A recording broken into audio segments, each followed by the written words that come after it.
All right. Planning Commission special meeting, 5 p.m., Thursday, February 13th, 2025. First item is special meeting notice that went out. Do I need to do anything with that? Don't need to do anything with that, just to note that there was a notice signed by the chair that went out to the public. Okay. So we will go on to number 2, call to order. The new business, number 3.1, would be to consider the ordinance amending Appendix A to the New Ulm City Code to establish zoning districts and use specific standards for cannabis and hemp business. Look for staff report. All right, John Nisley, planner with the city of New Ulm. Thanks for coming to this special meeting, because we will be having our regular meeting here at the last Thursday of the month as well, so we're doubling up this February. So this is a public hearing on an ordinance amendment, amending Appendix A of the city zoning ordinance to the city code of New Ulm, establishing zoning districts and use-specific standards for cannabis and hemp businesses within the city. The applicant is the New Ulm City Council. There is no deadline for a decision on this matter. The zoning designations in which this zoning amendment will affect would be the B2 General Business District, the B3 Community Business District, the B4 Central Business District or the downtown area, the I1 Planned Industrial District, the I2 General Industrial District, and the AOS, the Agricultural Open Space Zoning District. Public hearing was noticed and published in the February 1st, 2025 edition of the Journal. To date, staff has not received any comments or contact from the public regarding this zoning amendment. I did want to provide just a brief background on how we got to this point with the development of the ordinance. So, Chapter 342 of Minnesota state law was established by the state legislature in 2023, and it was updated in 2024, regulating the adult use cannabis and associated products and businesses. Through this presentation, I'm going to use the abbreviation of AUC instead of saying adult use cannabis all the time, just so you know that. On January 31st, 2025, city staff presented to the Planning Commission an outline of the state's AUC regulations, terms, and potential zoning regulations for us to consider here in New Ulm. Staff provided the Planning Commission's direction to the city attorney to help develop an AUC zoning ordinance amendment. The drafted ordinance includes buffer distances from schools, daycares, residential treatment facilities, parks, and defines different cannabis business uses. Generally, the ordinance was developed following similar uses already regulated in the city zoning ordinance, such as a brewery, distillery, brew pub, and micro distillery.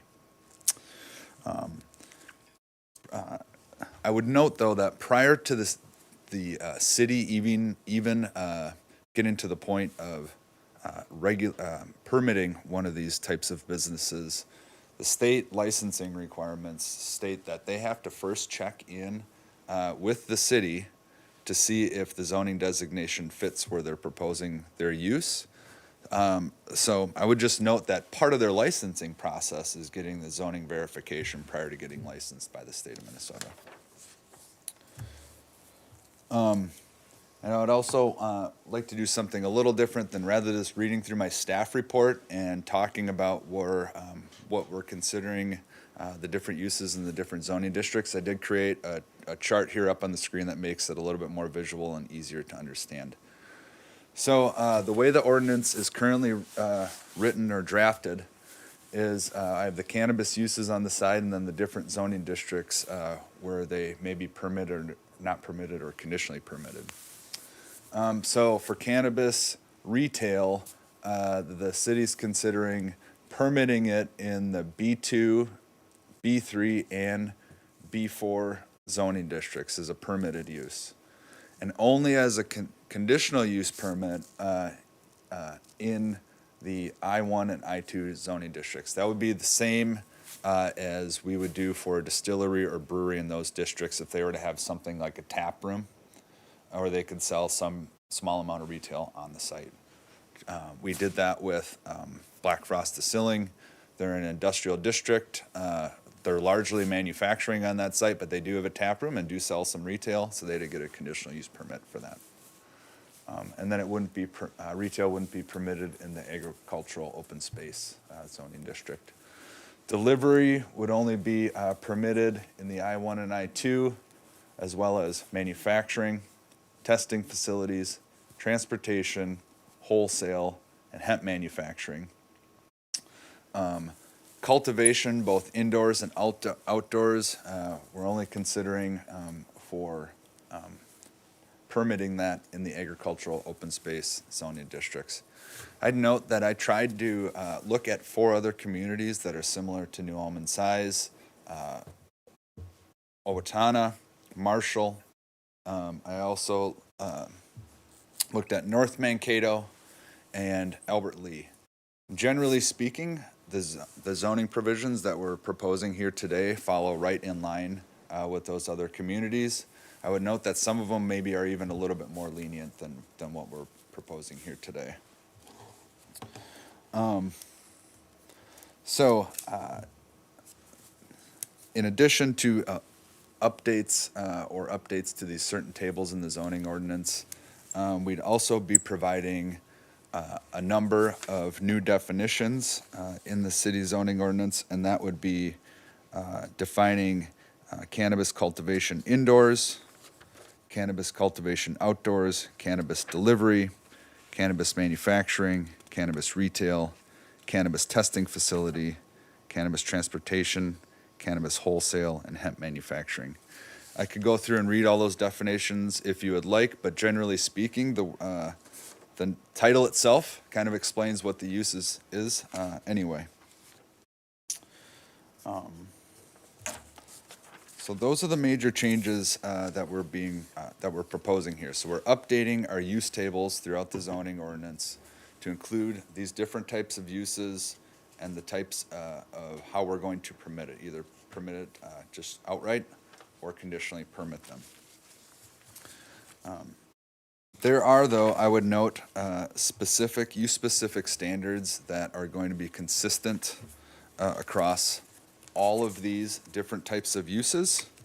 And what I mean by that is any sort of cannabis business has to comply with the state of Minnesota licensing regulations. They all are required to meet the buffer that we're setting forth, which is can't be within 1,000 feet of a school, 500 feet of a daycare, residential treatment facility, or within 500 feet of an attraction within a park that is regularly used by minors, including playgrounds and athletic fields. So for the city's purposes, though, we're just buffering from the entire park boundaries within our city. So that applies to all cannabis, proposed cannabis uses. I would also note that if they're doing indoor or outdoor cultivation, there's certain regulations that they're already having to follow for security purposes from the state before they'll be issued a license to do that type of cultivation. We're requiring to have proof of that, security that they're going to be providing if they are going to be doing cultivation at all. And the state would check with us, again, for that zoning verification before they'd issue that license. Okay. Give me 1 second. So the staff considers the amendment, the proposed amendments are being recommended by staff to incorporate zoning regulations for new cannabis businesses that are now allowed by the state of Minnesota. This amendment would address an arising need from a change in condition, trend, or fact within the city. I had 3 attachments with your staff reports. We have the proposed ordinance, which goes through those changes just noted, showing where in the ordinance those would be amended in the different sections. We have a map showing those areas. Let me just pull that up for everybody. Where these businesses could be permitted outside of the buffers. It's this map right here. I would note that these hatched areas are in the agricultural open space zoning district, but they're parks, so they wouldn't be allowed in those areas. And then we also had the staff completed findings of fact, and that's in your packets as well. Go ahead. Is there only one B1 district, or are there, So our B1 district is very small, okay, and it's right around the downtown area. And one of the reasons we didn't include that for consideration at all is A, that it's small, and two, those B1 districts are really the transition zone from residential into the commercial area. And if we wouldn't like to put one of these businesses or retail businesses in that zoning district. The, the graphic you are showing us and the one in our packet was different. Is that correct? Did I I miss it, updated- or? That's correct. I updated this one this afternoon to show, because we've been making a bunch of maps for the cannabis regulations. This is the most current map and accurate map that we have. All right. The one I showed you at the last meeting didn't include the AOS zoning district in it at all. We've updated this map to include that. This is the map that we would like to use as a reference. It only has the buffering from the parks, not from daycare and, Nope, this has buffering from the daycares as well. okay. Yep. So can I follow up on that? The list of those uses from which we can buffer or apply buffers, is that complete? The Yes. state gave us a list and we are using the whole list. Yes. Okay. And we're using their maximum allowance of buffers. Okay. We can go under that as a city, but we're not supposed to go over that. All right. John, is it set in stone then that we would have to revise this? Say in 3 years or 5 years, the state comes up with another reg, would we have to redo this again? Or this is, once they did this, it's grandfathered in? Or, I mean, it's adopted? So if the state changes their regulations, they would they would do what they're doing now and ask the local entities, municipalities to implement those regulations. We would adjust our zoning regulations accordingly. Okay. I'm gonna go back to an earlier statement. It says, like on page 1, that there is no really time limit for us to establish these boundaries. What does that do to the poor souls that are out there, like, trying to license themselves with the state? And Great question. So we had asked our city attorney too, because they're working with other municipalities, where we're at in the process compared to other cities. We're maybe a little behind schedule, but we're kind of in line with where everybody else is at. The state's going to start issuing licenses, and correct me if I'm wrong, between February 8th, or they're going to start taking in applications. Okay, come on. please, The state, there's 162 businesses have already been licensed. You will be receiving a license as soon as they change their verbiage and their rules on, was it 342? Yeah. They're adding laws on changing this, changing that. But once they get those set in stone, there's 162 micro businesses that will be receiving their stuff. We will be putting our application in on February 18th, so Tuesday. So, and then however long it takes to get back, I have no idea. It's government. Right. Can I have you please state your name and Glenn address Hauser. for the record, please? 37055, 561st Avenue, Lafayette. Okay. And when you say "we," that's you and your partner, or? We have a partnership. Okay. So there is Todd Christensen. Okay. who's from New Ulm, and then his wife is involved in it as well, Sarah, and Ted Ulrich Yep. is also involved in it. Okay. So, you guys have any other questions on stuff? I do, yes. Okay, go for it. This probably is for John. I wonder if you could explain to me what it means to be an accessory use. Is like a percent of gross or net, or What, so for, We- in the industrial zoning district, retail is conditionally permitted as an accessory use. I'm not sure what that means. Sure. So in our zoning ordinance, for it to be an accessory use, it would be lesser. It would be only in addition to what is permitted on the property. Okay. So what I mean by that is it's not the primary use on the property. And let's go back to the distillery, for instance. Let's say they're doing manufacturing, but they also have a tap room. We would say that, well, really your tap room is, your tap room's, 50% of the building and you're only using a little bit for manufacturing. We'd have to take a closer look at that. Is the tap room an accessory use or not? Or like in our residential zoning districts, your primary use is your residence. Your accessory use could be a garage or shed in the backyard. Okay.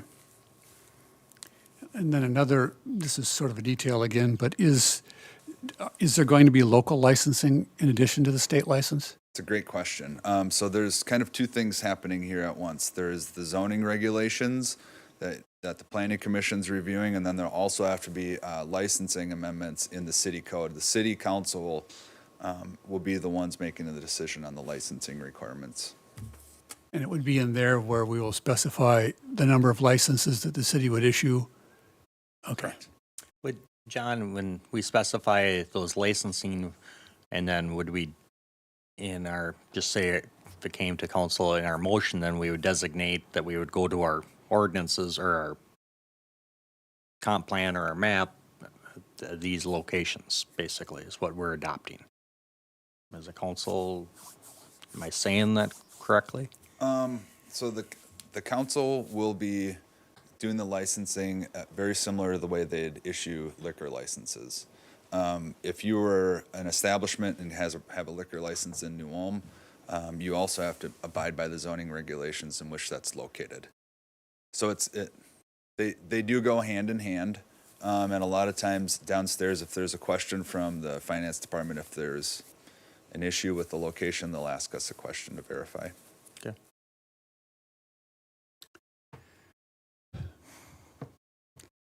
Perhaps my only concern has been level of oversight. And I understand that in other cities our size, we're sort of outright permitting retail use in most all of the business districts.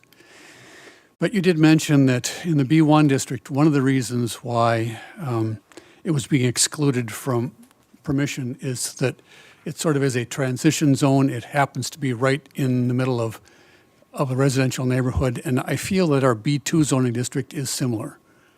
And you pick the B2 district, take the one on 7th Street North, for example. It's completely surrounded by residential. And so I think for the same reason that we're a little more cautious in the B1 district, perhaps in the B2, we should be considering a conditional use permit. Okay.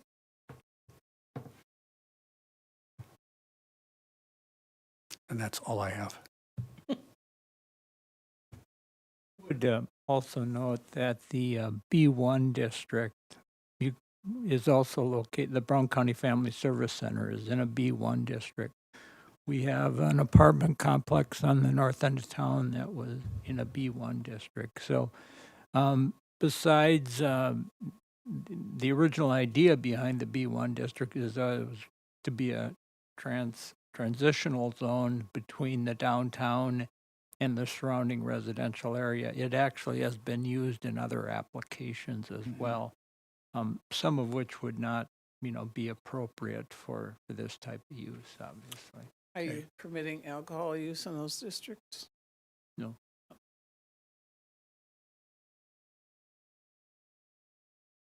Well, and that's why we're here, presenting this ordinance. If the planning commission wishes to make any changes or to this is the time and place to discuss it and make those changes. John, on our permitted, where you just said permitted, so that's all this by conditional use permit, or is it an interim permit, or any type of, or it's permitted? Permitted means it's a use that's allowed there. There's no special permitting by the Okay. city. Could you explain to me the difference? Now, all the local bars are allowed to sell the marijuana or cannabis enhanced beverages, correct? At the present time?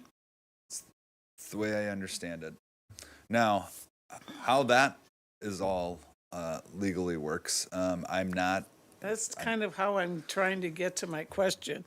I don't I mean, I'm trying to understand why we're putting everybody else through the ringer, but yet the bars that already have it are free to do what they, Essentially a legal loophole. So all the cannabis products that are being sold, like you can go to a gas station and get some gummies if you want to. Those are made with Delta 9 THC, which is derived from hemp. Hemp is federally legal.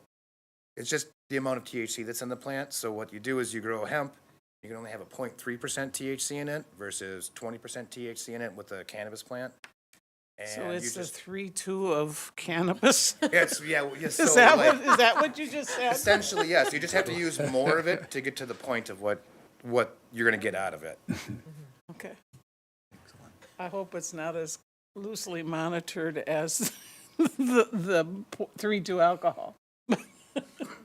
Every batch has to get tested. Everything that comes out, we have to send for testing to the state. We want to manufacture anything, we have to tell.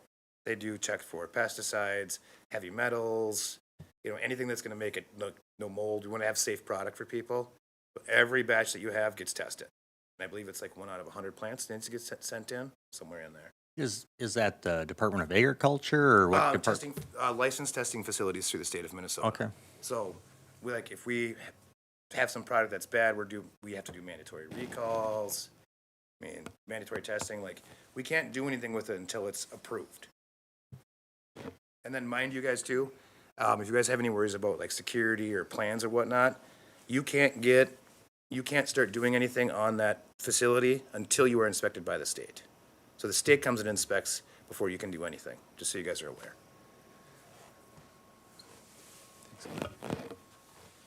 So essentially, according to your map,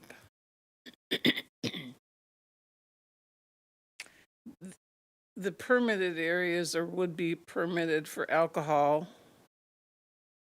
The only thing is the CUP is on the grower side or the business side, such as the distillery. I'm going to use Black Frost as an example again. Those are the only CUP areas. My question is, what would be an objection to putting it in an area if you're already allowing alcohol in that area? So the conditional use permit, I'm just asking if all of your permitted areas correspond with areas that it would be appropriate to serve alcohol in. great question. The conditional use permit for retail is just the industrial districts. And we would do the same thing for the sale of alcohol in those industrial districts. So in all the business districts that we have, alcohol is allowed, In the B2, B3, B3, B4. and B4, the sale of alcohol is. Yeah. Okay, I just am trying to decide in my mind, which there isn't much left of right now, why we would hold the cannabis areas any different than we would the alcohol. Why we would restrict it more. I agree with you. I feel like it's on the same level and the I think requirement. it's probably less because you can't, you aren't consuming it on site, are you? Correct, yeah. There are certain micro grows, that's a certain permitted use where you can consume on there, but it's treated exact same as a bar. Once you open it, you can't leave with it, you can't serve intoxicated people and Yeah. whatnot. Okay, No. Yeah, in micro, you cannot do any smoking or vaping, just so you know, it's just edibles or drinks. but essentially, do you need a conditional use permit then if you're gonna allow a special room? Or is that still part of the permitted site of the B2, 3, 4 district? For the city's purposes, in those districts, that would be the same as a bar. Okay, I mean, here's a question, for a business like this that's going to sell us is what kind of hours of operation? Is this until 2 a.m. like I mean, bars the or state is it? allows us to be open until 2 a.m. I do not think that's a good idea. Like, I think being open, let's just say if we were downtown after bar close is a terrible idea, especially in winter, because everybody's gonna come in there and then you're gonna end up with a bunch of drunk people that you have to deal with, so I'd say we'd probably be open about the same as a liquor store. So, it's close to 10 PM, 11 PM, somewhere in there. But that doesn't mean that somebody else couldn't come in and stay. Yeah, absolutely.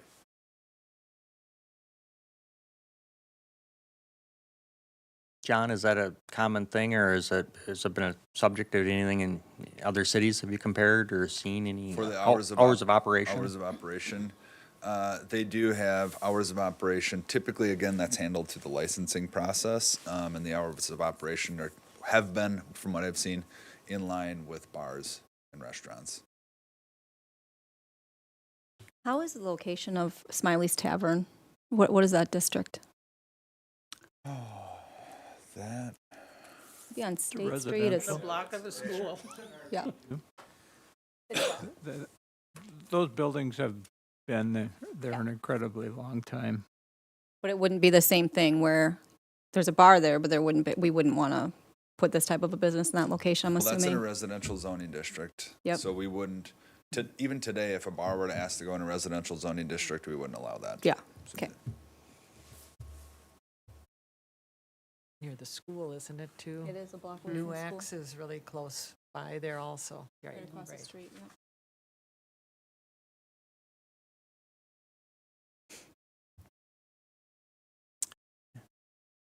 Has there been a lot of demand for questions? Has there been a lot of questions asked about coming to New Ulm besides the group that's represented here? Have we had No. people knocking? You said we're a little bit behind some other towns. Do you know, are they looking at doing similar things to what we're doing here? In terms of how to zone and, Yeah. Yeah. Yeah, and actually, you know, when I say behind, that's kind of relative. The nice advantage we have then is to take a look at what other communities are doing, compare what we're proposing, and then find a path forward. And that's what we've done. exactly. Mhm. So, John, if we adopt this, it's permitted, but, say 2 years down the line, we could change it, say, or amend it to a conditional use permit in those areas, or interim permit if we feel it's not working or something's changed. Yeah. Yeah. I And mean, I- we can always, there's a process for amending the zoning ordinance, just like what we're doing here today. And it would have to go through that process to make any changes. It'd be a public hearing and that type of thing. But the cities that you've researched have just been permitted? Is that what you're? Yeah, surprisingly, they're permitting the retail sales, and not conditionally permitting those. I'm just looking that we're consistent, I guess, and kind of, we're not, Here's the 4 cities that I was talking about. So- North Mankato is the only one that did a conditional use permit for their downtown. The other 3 communities all had them simply permitted. The answer to those 2 questions that Larry just asked made me feel even better about it. And like Ann said, I don't know why we would make it more difficult for them than what we would make it for a bar. I appreciate the work you've done. I think this all looks reasonable. Now, and it's been stated, I believe, at the last meeting, but I want to, how, if a daycare center decides to open up in a building downtown, as they have to be explained, or it's permitted because we've already passed this, and so any daycare is given notice, or, that there's bars and, I mean, it's not like they have to move because the daycare center came in. Once this is passed, the areas are established, so there's no turning back, basically. They more or less have to police Understand. themselves. Yeah. I would note, though, too, that if a daycare center were to ask to go into the downtown, that also would be a conditional use type of permit Okay. that we would have to issue in the downtown. Take special consideration on that. Okay. So if we adopt this here coming forward and say in 2 years, another daycare went, started here, a school, for instance, here, and then, we have 2 businesses and say a third one wants to come to town, but they've identified now on a location that we have a daycare or now a school in that area. Can they go there? Because when we originally adopted, there was no school or daycare in that vicinity, or, You're saying will we update the buffer map? yeah, Yeah, we'll keep that accurate. I should also note too, anytime there's going to be some sort of licensing from the state, they need to verify again with the city zoning to make sure that that's allowed in that district. And at that point in time, we'd review the map, make sure it's accurate, and that it would be allowed in that location. So it's the rules that apply, not the map. The map is adjust based on where businesses are, right? Yeah, this So- map is a snapshot in time, Yep. That's but the buffers are the rule. But if someone moves into the buffer after it's established, we don't change it then unless, yeah. If there's a cannabis business established and there is one of those areas that needs to be buffered from, that wants to move into that area, we would not be requiring the cannabis business to move. that's, does that understanding that Yeah. you have to, okay. Does the state deal with that the same way? Do they require an annual license? I mean, are you going to get caught in a, Yes, annual renewal every year. so is the state going to catch you then in a pincher if the daycare moves in, your license, we're okay giving you a license, but they ask you if it's okay with the zoning map and we say you're in a buffer area? I believe for your initial business, they were gonna check, but I kind of would guess that once you're moved in there, that you're kind of there already.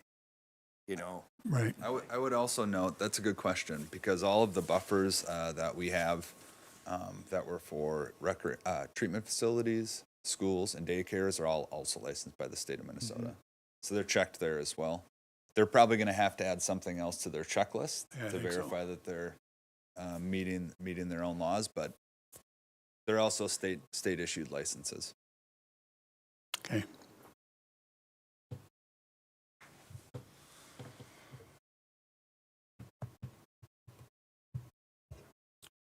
any more questions? Yeah. I think it's good that we got some conversation going here and intrigued with it. Anybody in the audience have any questions or comments? And this is a public hearing, so.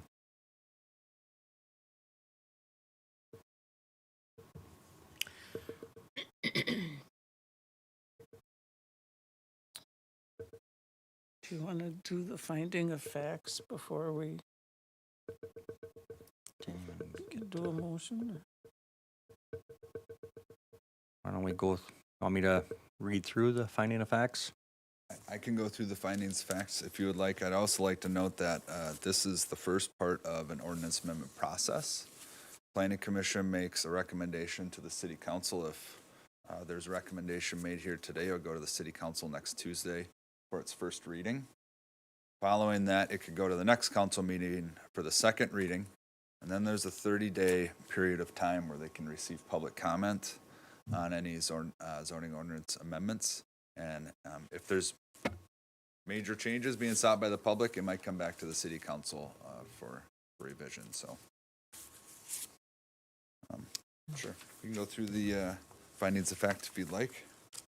Do you want me to read them, John, or how do Yeah, you? that would be great. If you read the Okay. question, I'll answer them. Okay, so number one, in your opinion, does the proposed amendment correct an error in the original text or map? Staff responded, no, there was not a mistake in the zoning text or map that precipitated this proposed change. Commissioners, agree or disagree? Agree. All right, number two, in your opinion, does the proposed amendment address needs arising from a changing condition, trend, or fact affecting the subject property and surrounding areas? Staff responded yes, that in 2023, the state of Minnesota wrote into law the adult use cannabis legalization. This law allows for adult use cannabis businesses to be located in communities throughout Minnesota. The proposed zoning regulations are intended to regulate adult use cannabis businesses located, that could be located within the city of New Ulm. Commissioners? Agree. And number 3, in your opinion, is the proposed amendment consistent with achieving the goals and objectives outlined in the comprehensive plan? Staff responded yes, that the proposed amendment is consistent with achieving goals and objectives of the comprehensive plan. This amendment would locate adult use cannabis businesses in the appropriate land use areas within the city. Commissioners, do you Yes. Agree. agree? So that's the 3 questions there. So we can get back here.